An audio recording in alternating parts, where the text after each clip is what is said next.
Welcome to the Leaders Academy podcast. Today's episode, when the forecast is always wrong, what CFOs need to rebuild in FP&A. Most CFOs will tell you their forecasts are directionally correct. The data says otherwise. Welcome back. I'm joined today by a CFO who has rebuilt FP&A functions at 3 different companies. Let's get into it. How bad is the accuracy problem, really? It's worse than most finance teams are willing to say out loud.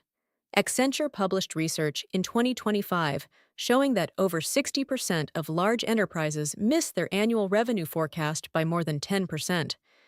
And that's the number people are willing to share. Internal variance is often double that once you strip out the sandbagging that happens at the business unit level. Sandbagging is interesting. Is that a people problem or a structural one? Structural.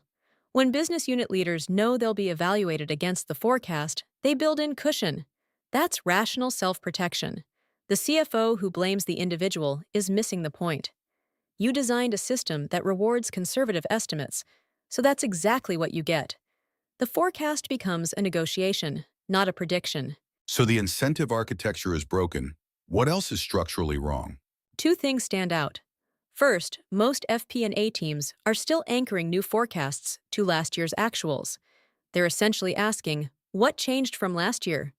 Rather than, what does the external environment actually signal? That backward orientation destroys accuracy in fast-moving markets. Second, the cadence is wrong.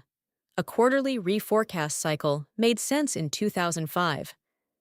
In 2026, with input costs shifting month to month and supply chains still repricing, you're flying blind for 90 days at a time.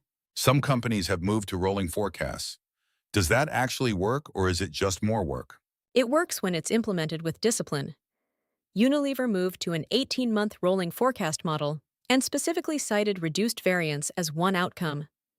But the failure mode I see constantly is that companies adopt the rolling format without changing what they're forecasting. You still have the same assumptions, the same data sources, just refreshed more often. That's not a fix, that's cosmetic. What about AI-driven forecasting tools? Every vendor is promising accuracy improvements right now. The tools are genuinely better.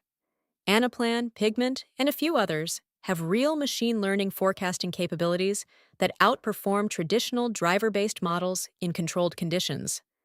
Pigment's own case studies, so vendor data, flag 20 to 30% accuracy improvements in specific categories.